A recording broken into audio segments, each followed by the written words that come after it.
جی بالکل، میں اس وقت گلگت میں وزیر اعلیٰ گلگت بلتستان حفیظ الرحمان کے ساتھ موجود ہوں۔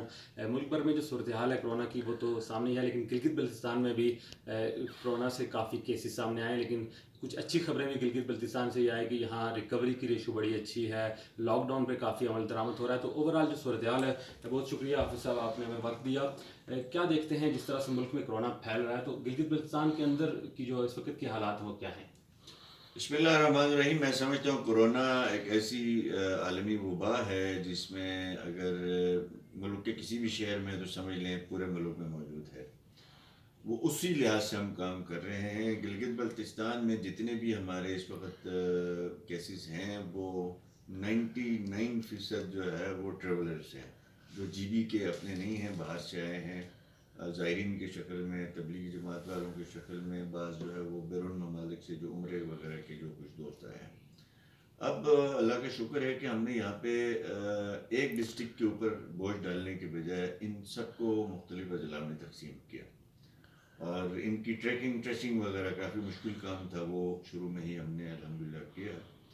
اور اس وقت تقریباً ہمارے 8 اضلاع میں کوارنٹائن سینٹر موجود ہیں، چونکہ 2 اضلاع ابھی بھی ہمارے گرین میں ہیں، 2 مزید گرین میں آ گئے ہیں آج اور کل میں۔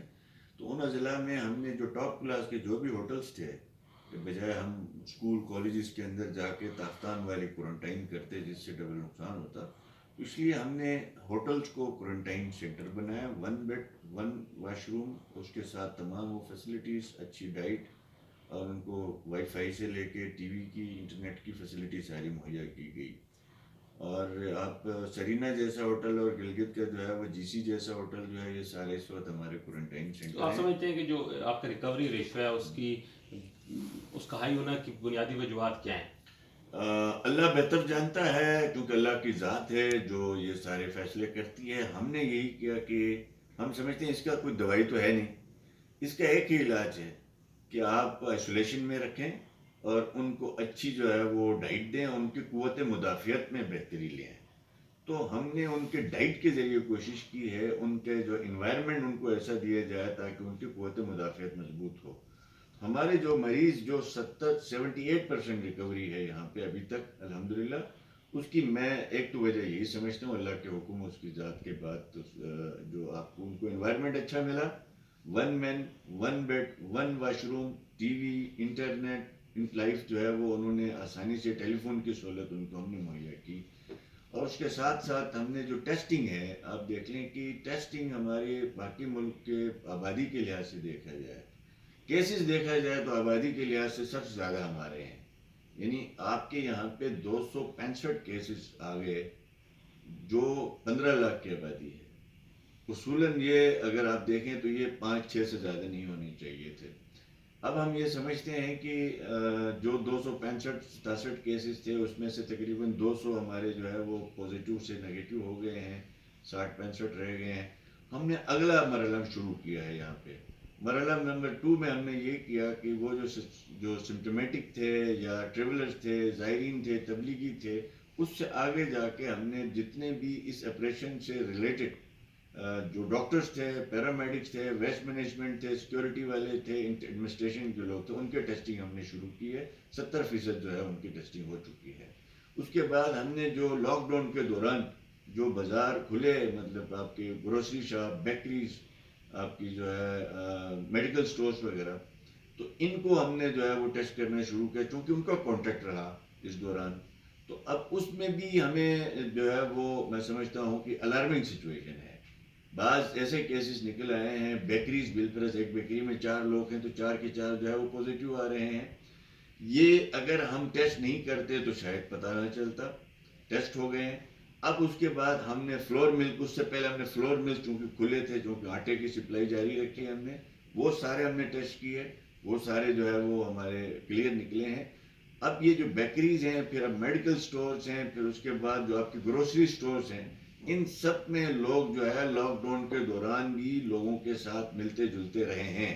اس کی وجہ یہ ہے کہ ان کو جو ہے وہ اجازت دی گئی تھی، ان کا ٹیسٹ کیا جا رہا ہے۔ اور میرا خیال یہ ہے کہ جب تک ملک میں ٹیسٹنگ کیپیسٹی نہیں بڑھے گی، لاک ڈاؤن کا فائدہ کم ہوتا جائے گا، نقصان زیادہ ہوگا۔ اور ہم یہ کہتے ہیں پورے ملک سے اس وقت ہمارے پورے ملک میں 10 لاکھ ٹیسٹ ہونے چاہیے تھے، لیکن چونکہ کیپیسٹی بڑھانے میں ٹائم لگا ہے، ابھی اس وقت 1 لاکھ کے قریب جو ٹیسٹ ہوئے ہیں۔ گلگت بلتستان میں شروع میں ہماری جو ہے وہ ایک ہم NIH سے کرواتے تھے، اپنی لیبارٹری نہیں تھی، اب یہاں ہماری 2 لیبارٹریز بن چکی ہیں، تقریباً 200 کے قریب ٹیسٹ روزانہ یہاں پہ ہوتے ہیں، مزید لوڈ بڑھے تو ہم NIH سے بھی استفادہ کرتے ہیں۔ زائرین، جس طرح آپ نے کہا کہ زیادہ آپ کی طرف آئے تو بڑی محدود وسائل ہیں، ایک چھوٹا صوبہ، ایک چھوٹا یونٹ ہونے کے، تو وفاق سے جو ایک کوآرڈینیٹڈ ایفرٹ درکار تھی، کیا وہ آپ کو ملی یا اس سے آپ مطمئن ہیں؟ میں سمجھتا ہوں وفاق نے اس معاملے میں لیڈ لینے میں بڑی تاخیر کی ہے، بہت پہلے ان کو لیڈ لینی چاہیے تھی، لاک ڈاؤن بر وقت ہونا چاہیے تھا، بر وقت جو ہے وہ ہم وینٹیلیٹر کے پیچھے بھاگتے رہے جبکہ ہمیں ضرورت ٹیسٹنگ کٹس کی تھی۔ میں سمجھتا ہوں کہ اب اس وقت کوئی لحاظ کچھ تھوڑا سا بہتر ہوا ہے، لیکن جو آپریشنل اخراجات ہوتے ہیں، دیکھیں آزاد کشمیر اور گلگت بلتستان کو بجٹ ڈویزیبل پول سے نہیں ملتا، ان کو جو ہے آپ گرانٹ دیتے ہیں، محدود سی ہماری گرانٹ ہوتی ہے، ہماری جو بڑے محدود لمیٹڈ ریسورسز ہیں، ہمارے پاس ٹیکس کے نظام کوئی ایسا نہیں ہے، ہمارا جو بھی انڈائریکٹ ٹیکس ہے وہ فیڈرل میں چلے جاتا ہے، تو ہمیں جو آپریشنل اخراجات میں جو پیسے چاہیے تھے، بالفعل ورلڈ بینک نے پیسے دیے، ایشین ڈیولپمنٹ بینک نے پیسے دیے، کورونا سے ریلیٹڈ دیے، اس میں سے AJK کو نکال دیا گیا، باقی سارے صوبوں کو پیسے دیے گئے۔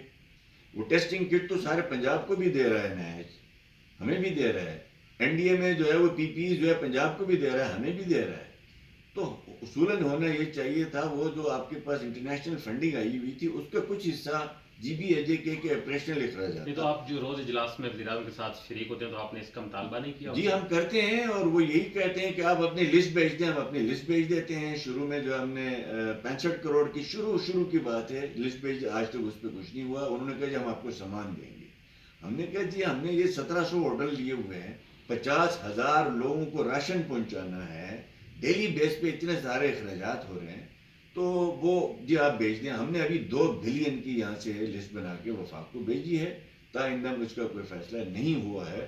اور یہ انٹرنیٹ اب دیکھیں آپ کی جو ہے وہ ملکی سطح پہ 1200 ارب روپے کی بات ہوئی، پیکیج دیا گیا ہے۔ میں نے ابھی کہا ہے، ابھی جو ایک میٹنگ تھی اسپیکر قومی اسمبلی نے بلائی ہوئی تھی، اس میں بھی میں نے کہا ہمارا نیشنل اسمبلی میں نمائندہ نہیں ہے، وہاں کون آواز اٹھائے گا؟ اب آپ دیکھیں کہ آپ نے GB کو احساس کفالت پروگرام میں ٹوٹل 16,000 لوگوں کو دیا ہے 18 کروڑ روپے، یعنی 1200 ارب میں سے 18 کروڑ روپے دیے ہیں، جبکہ پروونشل گورنمنٹ نے 30 کروڑ روپیہ پہلا فنڈ بنا لیا صوبے کا، پھر اس کے بعد ہم نے اپنی تنخواہوں سے کٹوتی کر کے 50 کروڑ روپیہ اور یہ ملا کے 50 کروڑ کا فنڈ بنایا۔ ابھی تک ہمیں وفاق سے کوئی آفیشیلی انوے نہیں کیا گیا کہ وہ آپریشنل اخراجات، ڈے ٹو ڈے جو خرچے ہیں، جو فائنینسز ہمیں چاہیے وہ ہمیں انہوں نے پے نہیں کیا۔ صوبوں کے پاس یہ بھی ایک ایج ہوتا ہے کہ وہ اسٹیٹ بینک سے اوڈی لیتے ہیں، ہمارے پاس وہ بھی موجود نہیں ہے، لہٰذا اس میں ہم یہ ریکویسٹ کریں گے فیڈرل گورنمنٹ سے کہ جو فائنینشیل اخراجات ہیں۔ پھر تیسری بڑی خطرناک بات جو ہے وہ یہ ہے، ہمارا یہ صوبہ ایسا ہے کہ جو 6 مہینے کماتا ہے 6 مہینے کھاتا ہے، ہمارے کمانے کے 6 مہینے یہی ہیں۔ اب یہ 6 مہینے میں تو کوئی کمائی نہیں ہوگی، نہ ٹورسٹ ہوگا، نہ جو آپ کے ایگریکلچر کے جو پروڈکٹ ہے، آپ کی چیریز ہیں، بادام ہیں، مختلف ہیں، یہ کہاں لے جائیں گی، یہ بھی اس کا بھی نقصان ہوگا۔ اور میں سمجھتا ہوں کہ پورا سال لگے گا پاکستان کو کم سے کم اس مرض کے ساتھ ہمیں رہنا ہے۔ میری گزارش ہوگی جس طرح سردیاں آتی ہیں تو ہم اپنا یونیفارم بناتے ہیں سردیوں کا، گرمیاں آتی ہیں تو گرمیوں کا یونیفارم بناتے ہیں، اب یہ تیسرے موسم کی یونیفارم ہمیں اپنانی پڑے گی۔ ہمیں جو ہے وہ کورونا کے ساتھ 1 سال گزارنا ہے، اس کے لیے ماسک، سینیٹائزرز اور ڈسٹینسنگ اور آپ کی جو SOPs ہیں اس کو فالو کرنا اسی طرح ہوگا جیسے سردیوں میں ہم کوٹ پہنتے ہیں، اسی طریقے سے ہمیں اس کو فالو کرنا پڑے گا۔ اور مجھے امید ہے انشاءاللہ تعالیٰ اللہ کی ذات نے چاہا، اور نیشنل کنسنسس اس میں نہیں ہے، میں بالکل ہاں ٹھیک ہے، وزیر اعظم صاحب کے ساتھ ہم چیف منسٹر سارے صوبے آپس میں بیٹھتے ہیں، اپنے معاملات ان سے ڈسکس کرتے ہیں، نیشنل کنسنسس نیشنل لیڈرشپ کرتی ہے۔ اگر نیشنل لیڈرشپ میں کنسنسس نہیں ہوا، وار اگینسٹ ٹیررزم میں ہم نے اگر شکست دی تھی یا اس میں کامیابیاں حاصل کی، میرے قائد محترم نواز شریف صاحب اپنے بدترین مخالف عمران خان صاحب کے گھر چلے گئے، ان کے پاس سوات آپریشن ہو رہا تھا تو یوسف رضا گیلانی ہرے کے گھر چلے گئے۔ آج موجودہ وزیر اعظم صاحب کو چاہیے کہ وہ انا کی اس کھول سے نکلے، مہربانی کرے، یہ کوئی چھوٹا موٹا معاملہ نہیں ہے، یہ بہت خطرناک معاملہ ہے، وہ بلاول زرداری کو فون کر لیں، وہ شہباز شریف صاحب کو فون کر لیں، اور وہ مولانا فضل الرحمان صاحب کو ساتھ لیں، وہ سراج الحق صاحب کو ساتھ لیں، ایک اے پی سی بلا لیں، مل کے ساری قوم جو ہے وہ اس کو اگر ہم آگے بڑھیں گے تو اس کا جلد از جلد قوم کو اس مشکل سے نکال سکیں گے. ادروائز ہم اپنا معاشی نقصان بھی کریں گے، ہم اپنا جو جانی نقصان بھی کریں گے، اور ہم اپنا جو ہے وہ انسانی نقصان بھی کریں گے. اللہ پاک جو ہے وہ ہمیں ان ساری چیزوں کو سمجھتے ہوئے آگے بڑھنے کی توفیق عطا فرمائے. نیشنل کوآرڈینیشن کمیٹی میں آپ اور وزیر اعظم آزاد کشمیر مسلم لیگ نے ان کی نمائندگی ایک طرح سے کر رہے ہوتے ہیں، تو وہاں پر آپ نے یہ پوائنٹ نہیں اٹھایا ریاض صاحب کے سامنے کہ ایک جو بڑی لیڈرشپ ہے اس کے ساتھ ایک میٹنگ ہونی چاہیے؟ جی، میں اور آزاد کشمیر کے وزیر اعظم بار بار، بلکہ سندھ کے چیف منسٹر بھی یہ بات کرتے ہیں. تو آگے سے یہ کہا جاتا ہے کہ چونکہ آپ تینوں جو ہے وہ مختلف اپوزیشن پارٹیوں سے ہیں، تو یہاں بلوچستان میں مخلوط حکومت ہے، تو اس کانفرنس نیشنل کوآرڈینیشن کمیٹی میں اے پی سی سمجھا جائے اس کو. دیکھیں، پرائم منسٹر صاحب کو یہ سمجھنا چاہیے کہ ہم چیف منسٹر، ہم گورنمنٹ چلا رہے ہیں، ہم فیڈریشن کی پارٹی کی ریپرزنٹیشن نہیں کرتے.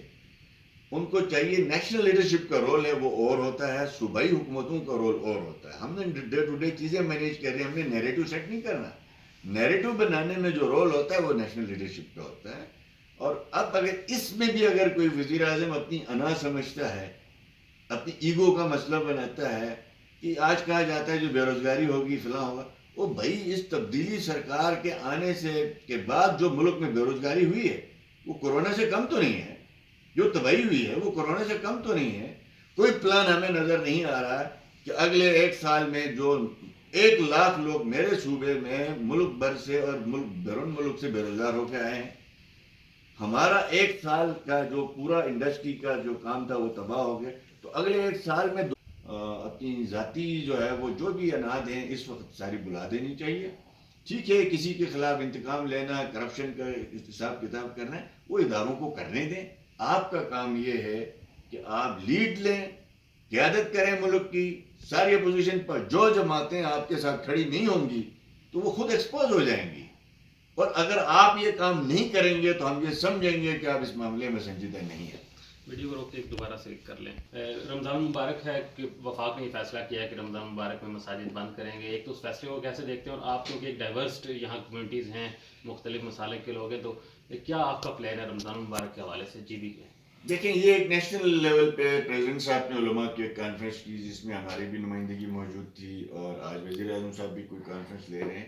تو یہ ایک مذہبی معاملہ ایسا ہے کہ ہر صوبے میں الگ نہیں کیا جا سکتا ہے. باقی انتظامی معاملات میں صوبے اپنے اپنے الگ الگ ڈیسیجن لے سکتے ہیں. اس میں اگر کسی بھی صوبے میں مسجد بند ہو، دوسری صوبے میں نہ ہو، تو پھر ایک کنٹروورسی کھڑی ہو سکتی ہے. اس لیے ہم نے کہا تھا کہ ایک نیشنل نیریٹو بنایا جائے. ایک کچھ دستاویز علماء نے دستخط کر کے دی ہیں جس میں مساجد میں جو ہے وہ بچوں کا داخلہ بند ہوگا، بزرگوں کا داخلہ بند ہوگا.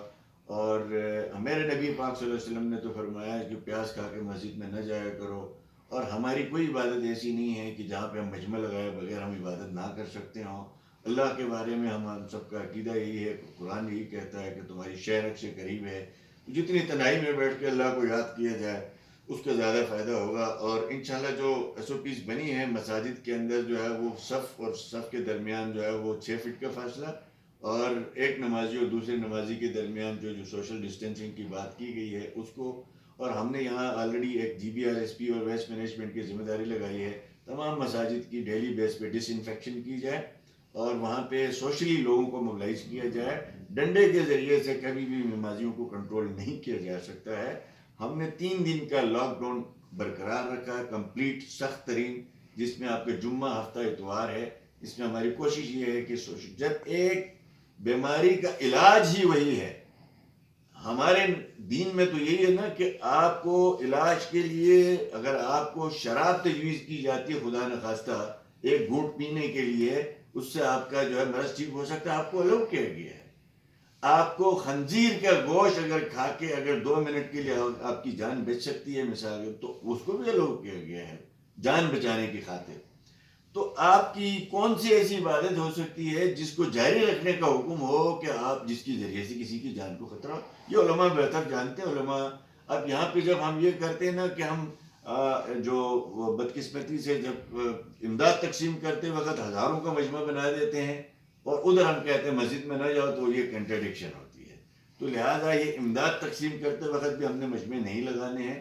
ہم نے رمضان پیکیج بنایا ہے, احترام رمضان کا نظام بنایا ہے پورا جو ہے, اس پہ بھی ہم کوشش کر رہے ہیں, تمام مستحقین تک پہنچنے کی کوشش کر رہے ہیں. اور اے پولیٹیکل جو ہے وہ نظام کے ذریعے سے آپ دیکھ لیں کہ ہماری نون لیگ کی حکومت ہے صوبے میں, یہاں پہ امداد نون لیگ کے وزیروں کے تھرو تقسیم نہیں ہو رہی ہے.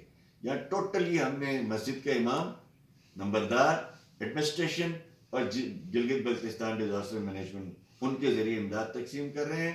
اور کسی قسم کی ہم نے تصویر سازی پہ بین لگایا ہے, کوئی تصویر مت بناؤ, شناختی کارڈ نمبر شمبر سارا لے لو, تاکہ کل ہم نے ایڈٹ کروانا ہے.